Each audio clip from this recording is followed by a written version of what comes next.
नमस्कार साथियों, मैं राधे श्याम। आज के इस एपिसोड में आपका स्वागत है।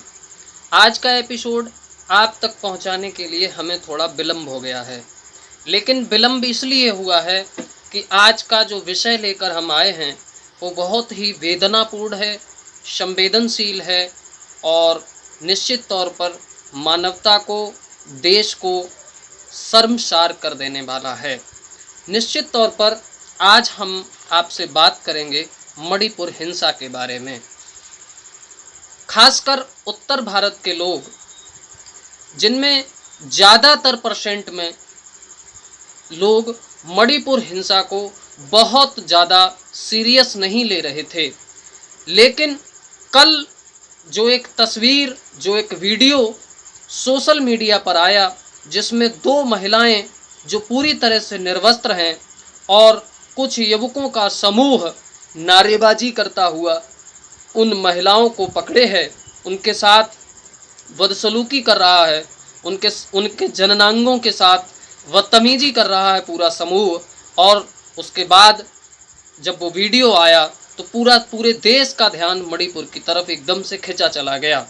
हमने जब मणिपुर हिंसा की तह तक जाने की कोशिश की तो साथियों, वेदना से हृदय ग्रसित हो गया, आंखों में आंसू आ गए, क्योंकि ये मामला उतना साधारण है नहीं जितना दिखता है, उतना कम है नहीं जितना आपको दिखता है। हम जब इस मामले की तह तक गए तो इस मामले को हमने जितना सर्च किया उतना ही बड़ा होता चला गया।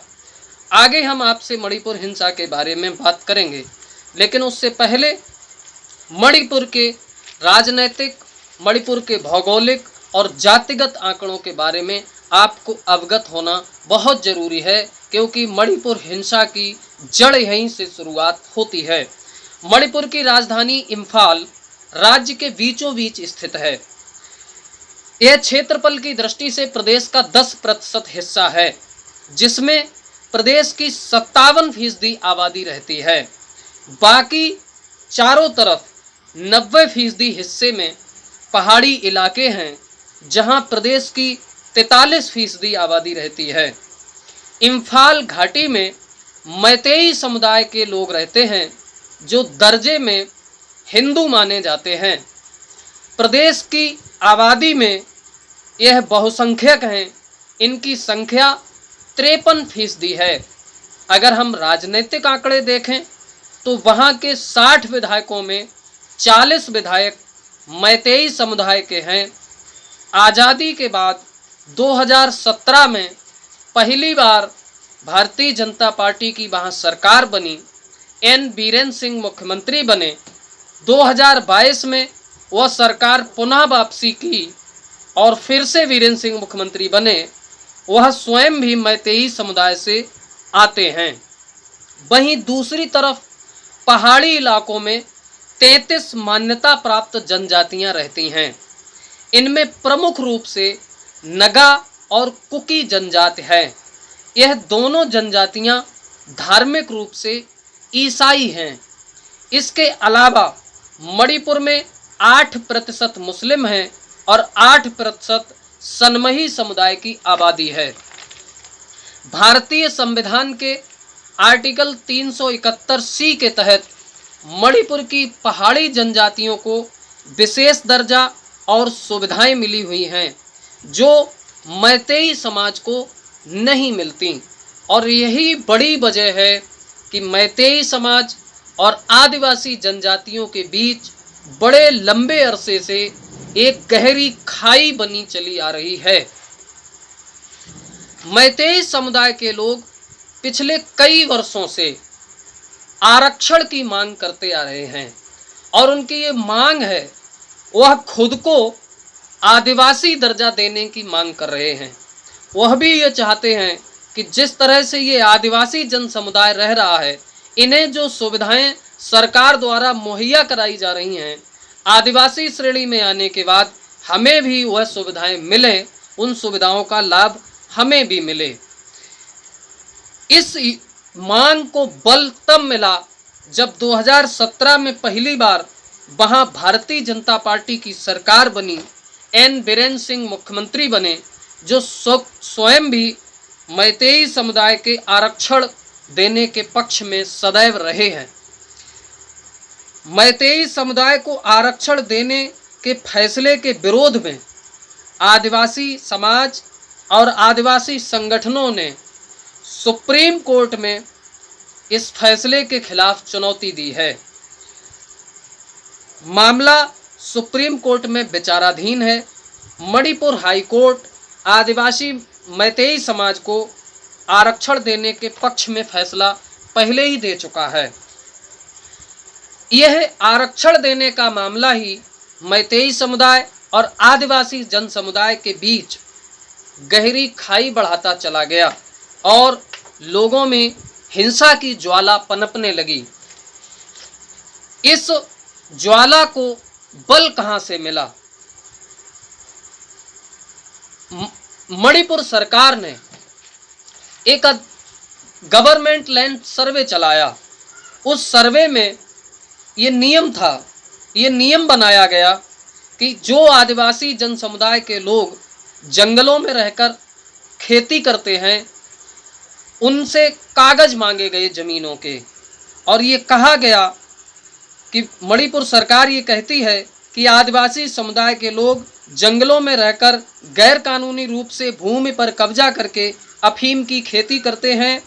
इस सर्वे के तहत जिस आदिवासी के पास जमीन का कागज नहीं होगा उसे जमीन छोड़नी पड़ेगी। वहीं दूसरी तरफ आदिवासी जन समुदाय का कहना है कि हमारी पैतृक जमीनें हैं जिस पर सैकड़ों वर्ष से हमारी कई पीढ़ियां खेती करके भरण पोषण करती आ रही हैं। सरकार बहुसंख्यक भावनाओं को जीतने के लिए हमें जमीन और जंगल से बेदखल करने की कुटिल साजिश कर रही है। साथ ही आदिवासी संगठनों ने ये भी कहा है कि केंद्र और राज्य की सरकार को राजधर्म का पालन करना चाहिए, न कि जाति धर्म का। साथियों, आरक्षण का मामला जो पहले ही मणिपुर में बड़ी उबाल पर था, इस मामले में आग में घी डालने का काम किया इस गवर्नमेंट लैंड सर्वे ने। निश्चित तौर पर जब इस घटना की शुरुआत कहां से होती है? इस घटना की शुरुआत हुई 28 अप्रैल से। 28 अप्रैल को the indigenous tribal leaders forum, जो आदिवासी समाज की बात रखता है, उन्होंने गवर्नमेंट लैंड सर्वे के विरोध में 28 अप्रैल को मणिपुर के जिला चुराचांदपुर में 8 घंटे बंद का ऐलान किया।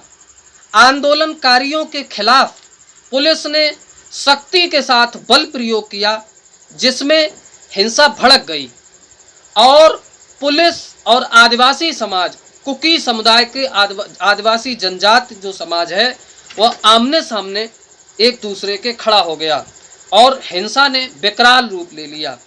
यह हिंसा ठीक से थम भी नहीं पाई। इसके ठीक 5वें दिन 3 मई को all tribal students union of Manipur ने आदिवासी एकता मार्च निकाला। यह जुलूस मैतेई समाज को जनजातीय दर्जा देने के विरोध में था। फिर क्या था? बस यहीं से हिंसा ने विकराल रूप ले लिया। यहाँ से स्थिति बहुत बिगड़ गई। अब लड़ाई के 3 पक्ष हो गए, एक तरफ आदिवासी और दूसरी तरफ पुलिस और मैतेई समाज। घटना की तरफ जब लोगों का ध्यान गया, जब वो वीडियो वायरल हुआ देश में, लेकिन सवाल ये है, जब सर्च के आधार पर ये पता चला कि वह वायरल वीडियो जिसमें 2 लड़कियों को, 2 महिलाओं को मैतेई जन समुदाय के कुछ युवक, वो लड़कियां जो हैं वो आदिवासी जन समुदाय की हैं, कुकी आदिवासी जन समुदाय की, और वो जो लड़के हैं, जो ग्रुप है, वो मैतेई जन समुदाय का है। मैतेई जन समुदाय के वो जो लड़कों का ग्रुप है, लड़कियों को जो लिए जा रहा है इस तरह निर्वस्त्र करके उनके साथ बदतमीजी कर रहा है, वह घटना 4 मई की है, जब मणिपुर हिंसा की शुरुआत हुई थी। उसके बाद मणिपुर में इंटरनेट पूरी तरह से बैन कर दिया गया। लेकिन जब ये तस्वीरें सामने आई तो पूरे देश का खून खौल उठा। पूरे देश के सभी राजनेताओं ने अपनी अपनी टिप्पणियां दी। 83 दिन बाद स्वयं प्रधानमंत्री ने अपनी चुप्पी तोड़ी। भारत के मुख्य न्यायाधीश ने टिप्पणी की। पहले न्यायाधीश के बारे में आपको बता दें, भारत के मुख्य न्यायाधीश DY चंद्रचूड़ ने यह कहा कि अगर मणिपुर हिंसा के बारे में सरकार ठोस कदम नहीं उठाएगी तो वह स्वयं संज्ञान लेकर इस मामले में दखल देंगे। हम चाहते हैं, हम सरकार को समय देना चाहते हैं, लेकिन सरकार ने समय रहते अगर कदम नहीं उठाए तो हम इसमें खुद दखल देंगे। मणिपुर हिंसा की जो तस्वीरें सामने आई हैं वह लोकतंत्र के लिए ठीक नहीं है, ये भारत के मुख्य न्यायाधीश ने कहा। उसके बाद प्रधानमंत्री ने अपनी चुप्पी तोड़ी और प्रधानमंत्री ने एकाएक चौंकते हुए ये कहा कि मणिपुर से आ रही तस्वीरें देश के लिए वेदनापूर्ण हैं और महिला सम्मान के लिए हम काम करेंगे। उन्होंने हिंसा रोकने की अपील की। उन्होंने राज्य सरकारों से कानून व्यवस्था को सुधारने की अपील की, लेकिन उस अपील में भी प्रधानमंत्री राजनीति खेल गए। प्रधानमंत्री ने 3 राज्यों के नाम लिए, जिसमें छत्तीसगढ़ और राजस्थान का नाम पहले लिया, मणिपुर का नाम बाद में लिया। आपका ध्यान ले जाना चाहता हूं कि छत्तीसगढ़ और राजस्थान में कांग्रेस की सरकार है, लेकिन जो मामला छत्तीसगढ़ में चल रहा है जो मामला मणिपुर में चल रहा है वो मामला छत्तीसगढ़ और राजस्थान में है ही नहीं। अपराध तो सभी प्रदेशों में हो रहे हैं, लेकिन एक पूरा प्रदेश जिसमें 2 समुदाय भयंकर रूप से हिंसाग्रस्त हों और किसी प्रदेश में अपराध हो रहा हो, इन दोनों बातों में फर्क है। लेकिन फिर भी देश के प्रधानमंत्री को ये कहना उचित था, लेकिन प्रधानमंत्री जी ये भूल गए कि NCRB के डाटा जो उन्हीं की सरकार जारी करती है, उसमें पूरे देश में अगर महिलाओं के खिलाफ सबसे ज़्यादा उत्पीड़न के मामले पिछले 5-6 वर्षों में आए हैं तो उनमें भारत में नंबर 1 पर है उत्तर प्रदेश, नंबर 2 पर है महाराष्ट्र, नंबर 3 पर है राजस्थान, नंबर 4 पर है असम और नंबर 5 पर है मध्य प्रदेश। NCRB के आंकड़ों के मुताबिक टॉप 5 में जो 5 प्रदेश हैं उनमें टॉप पर है उत्तर प्रदेश। लेकिन प्रधानमंत्री जी राजनीतिक रूप से छत्तीसगढ़ और राजस्थान को निशाना बना गए मणिपुर के बहाना करते हुए, लेकिन उत्तर प्रदेश का ध्यान उन्हें नहीं रहा। मणिपुर के विषय में जब प्रधानमंत्री जी ने टिप्पणी की और ये कहा कि इस तरह की हिंसा, इस तरह के कृत्य देश को शर्मिंदा करने वाले हैं, प्रधानमंत्री जी जब चौंके तो वहां के मुख्यमंत्री N बीरेन सिंह ने भी अपनी चुप्पी तोड़ी। लेकिन मुख्यमंत्री जब बोले तो उन्होंने प्रधानमंत्री की कलई खोल दी, उनके बयान की पोल खोल दी और उन्होंने ये कहा कि ये पहला मामला नहीं है, ऐसे सैकड़ों मामले हैं, किस किस पे आप बोलेंगे। ये तो एक वायरल हो गया और ये बात सही है क्योंकि मणिपुर में इंटरनेट पर बैन है, इसलिए वहाँ के मामले नहीं खुलकर सामने आ रहे। जब हमने मणिपुर के मुख्यमंत्री का बयान सुना तो हम चौंक गए और चौंकने के बाद जब हमने तमाम जगहों से सर्च किया, मीडिया के जगहों से सर्च किया और जो भी हमारे सूत्र थे उनसे जब हमने सर्च किया तो हमने ये देखा कि मणिपुर पिछले 83 दिनों से जला ही नहीं है, सिर्फ वहाँ मानवता शर्मसार हुई है। आइए मणिपुर के बारे में आपको बताते हैं। मणिपुर के थानों में अब तक 5,875 FIRें दर्ज हुई हैं। 5,875 FIR मणिपुर के थानों में अब तक दर्ज हो चुकी हैं। 142 ऐसे मामले दर्ज हुए हैं जिसमें महिलाओं के साथ सामूहिक रूप से बलात्कार और हत्या हुई है। 200 से ज़्यादा मामले महिलाओं के साथ हिंसा के दर्ज हुए हैं। 250 से ज़्यादा चर्च जलाए गए हैं। 65,000 से ज़्यादा लोग घरों से निकाल दिए गए हैं जो शरणार्थी कैंप में रह रहे हैं। 500 से ज़्यादा निर्मम हत्याएं हुई हैं और ये बात मैं नहीं कह रहा, ये बात मणिपुर की सरकार कह रही है, मणिपुर की सरकार के सरकारी आंकड़े कह रहे हैं। निश्चित तौर पर अब सवाल ये उठता है कि जब वो वीडियो वायरल हुआ तब प्रधानमंत्री जी ने चुप्पी तोड़ी और इस तरह चौंक कर तोड़ी जैसे ये पहला मामला हो। लेकिन वहीं मणिपुर के मुख्यमंत्री ने जब ये कहा कि ऐसे सैकड़ों मामले हैं, और जब हम वहां तक उनकी तह तक पहुंचे उनके बयान की, और ऐसे मामले जब एफआईआर के रूप में दर्ज हैं जो हमारे सामने आए, तो सवाल ये उठता है कि देश की राजनीतिक सत्ता क्या इतनी बहरी और अंधी है कि देश का एक हिस्सा जल रहा है, देश के एक हिस्से में एक समुदाय विशेष को मारा जा रहा है, पीटा जा रहा है, घरों से निकाला जा रहा है, लोगों के घर जलाए जा रहे हैं, महिलाओं की निर्मम हत्या हो रही है, उनके साथ सामूहिक बलात्कार हो रहे हैं, सड़क पर निर्वस्त्र करके महिलाओं को घुमाया जा रहा है, सरेआम अमृत काल में नंगा नाच किया जा रहा है। उसके बाद भी देश की सरकार जो लाल किले पर खड़े होकर प्रधानमंत्री जी महिला सम्मान के लिए आंसू बहाते थे, पिछले 83 दिनों से मणिपुर में ये सब घटित हो रहा था और उन्हीं की पार्टी की वहां सरकार है, इसके बावजूद उनके पास तक कोई खबर नहीं आई। जब आज वो वीडियो सोशल मीडिया पर आया तो एकाएक उन्हें फिर इस तरह के बयान देने की जरूरत पड़ी।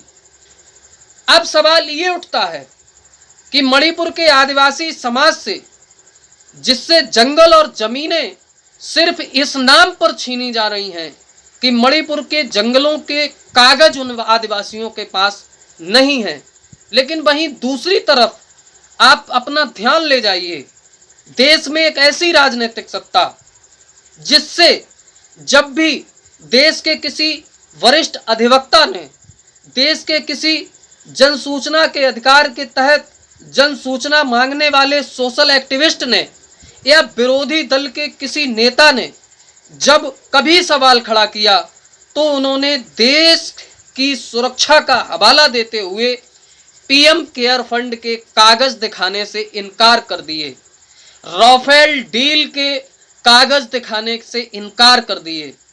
जासूसी कांड जब देश में हुआ, उसके बाद जब सवाल किया गया कि जासूसी कांड क्यों किया गया, सरकार ने जासूसी क्यों कराई, तो उसके भी कागज दिखाने से सरकार ने राष्ट्रीय सुरक्षा की वजह से मना कर दिए थे। किसानों की आत्महत्या के कागज, उनके आंकड़ों के कागज दिखाने भी सरकार ने बंद कर दिए हैं। और यहाँ तक कि सरकार में बैठे मुखिया, जिनकी स्वयं की डिग्री के कागज लेने के लिए आम आदमी पार्टी को गुजरात हाईकोर्ट में दस्तक देनी पड़ती हो, उस सरकार के लोगों को क्या लोगों से जन्म मरण, जमीन, धर्म, जाति, समुदाय, इस तरह के कागज मांगने का कोई हक है? सम्मानित साथियों, मेरा सिर्फ एक ही मानना है और एक ही कहना है कि जब देश का कोई हिस्सा जल रहा हो, देश में एक समुदाय विशेष को इस तरह से टारगेट किया जा रहा हो, तो निश्चित तौर पर देश की सरकारों को, देश की मीडिया को, देश की अदालतों को और देश के तमाम बुद्धिजीवियों को राजधर्म का पालन करते हुए अपने नागरिकों की रक्षा में, सुरक्षा में महत्वपूर्ण कदम उठाने ही चाहिए। और निश्चित तौर पर महिलाओं के साथ जिस भारत में नारियों को देवियों का दर्जा दिया जाता हो, जिस भारत में ये कहा जाता हो कि नारी शक्ति, जिस भारत में नारी सशक्तिकरण के लिए अभियान चलाए जाते हों, निश्चित तौर पर उस भारत में जब नारियों के साथ ऐसी निर्मम घटनाएं होती हों, ऐसी वेदनापूर्ण तस्वीरें जहां से सामने आती हों, तो निश्चित तौर पर मन व्यथित होता है और विश्व पटल पर भारत शर्मिंदा होता है। इसलिए भारत की सरकार को तुरंत क्यों नहीं मणिपुर में जो सरकार जो कानून व्यवस्था में पूरी तरह से फेल साबित हुई है, उसे बर्खास्त करते हुए राष्ट्रपति शासन लगाना चाहिए और मणिपुर को तत्काल सेना के हवाले कर दिया जाना चाहिए, ताकि वहाँ की स्थितियाँ सुधरें और जो भारत के नागरिक हैं, जो भारत के नागरिक के रूप में वहाँ सताए जा रहे हैं, उन्हें सुरक्षा मिल सके। बहुत बहुत धन्यवाद, बहुत बहुत शुक्रिया। अगले एपिसोड में आपसे हम फिर मिलेंगे। हमारा निवेदन है कि हमारे इस वीडियो को लाइक करिए, शेयर करिए और अगर हमारे चैनल पर आप नए हैं तो हमारे चैनल को सब्सक्राइब करिए और बेल आइकन को दबाना ना भूलें, ताकि इस देश में जो भी ज्वलंत मुद्दे हैं उन पर हमारा जो भी अगला एपिसोड बने वो आप तक सबसे पहले पहुँचे। बहुत बहुत धन्यवाद। नमस्कार।